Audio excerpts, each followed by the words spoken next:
Hi, just like the title says, this is part 2 to an ongoing video. Please check part 1 if you want to see the beginning.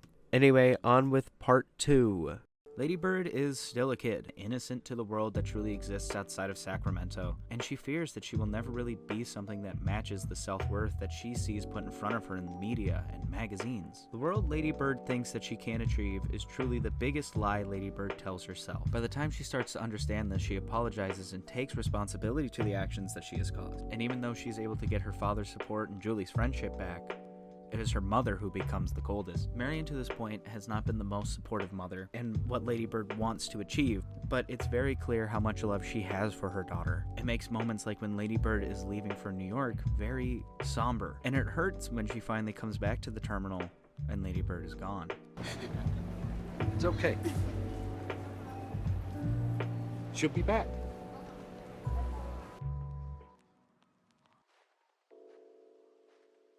There's a lot of other characters that we haven't really gotten a chance to talk about, and though we might not name them specifically, I feel as though that they're important to bring up as well. Outside of family, Lady Bird goes through many different relationships in her last few semesters at school. She wants to make something special out of these last few months, and become something more in her eyes. She faces a lot of bitter truth about relationships, motivations, and the disrespect that comes from people. And it's through these moments she starts to understand the good people in her life. She had to be on top for her first time. That's not cool, Chalamet. Who the f is on top their first time? This comes from Lady Bird lacking the understanding of what maturity actually is. People she once judged are now the ones that she desires to impress. And this shows that Lady Bird is lost in the film, maneuvering what she thinks will grant her all she wants. Some of my favorite parts of the film is when Lady Bird's actually able to have points of pure happiness. I think the best one comes after the Thanksgiving dinner that Lady Bird has with Danny, where they get with a couple of their friends and smoke some weed and go back to Lady Bird's house and eat from the kitchen. I think my favorite part of this scene is when Marion catches them and they all try to hide and they're giggling and they're clearly high, but she's like so chill with it. Well, happy Thanksgiving. We missed you, Lady Bird. Best thing about it is that she doesn't really even say much in the scene, but it's conveyed so well by how genuine the moment feels. As the film ends, Lady Bird goes to a cathedral after a night of reminiscing on her life in Sacramento, and also getting completely shit-faced. Oh, God! The church stands as both memories of her time in Catholic school, but I would say that it also stands for her comfortability with religion. It's clear that these values are still important to Lady Bird because that's the only world that she had up until New York. This moment of accepting the actions that have led her to this point in her young life, miles away from anyone she knows, leads her to calling home as a chance of closure to mend her relationship with her mother. Hi, you've reached the McPherson family. Please leave a message. Thank you. Hi, Mom and Dad. It's me, Christine. The two might not fully agree or accept or apologize to each other, but these are the beginning steps of closure and is a moment of adulthood. And I think that it's special because in these last few moments, we see the change in Christine as a person as she finally becomes an adult. Movies like Lady Bird are special for a young audience. Everyone in Lady Bird is trying to manage through life despite the losses and hurdles that have pushed them to where they are now.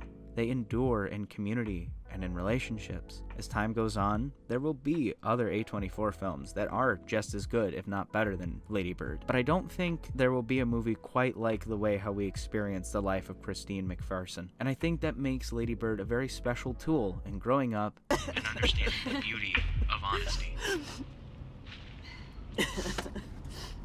Hey, why don't let's just sit with what we heard. Are you serious? Well, we don't have to constantly be entertaining ourselves, do we?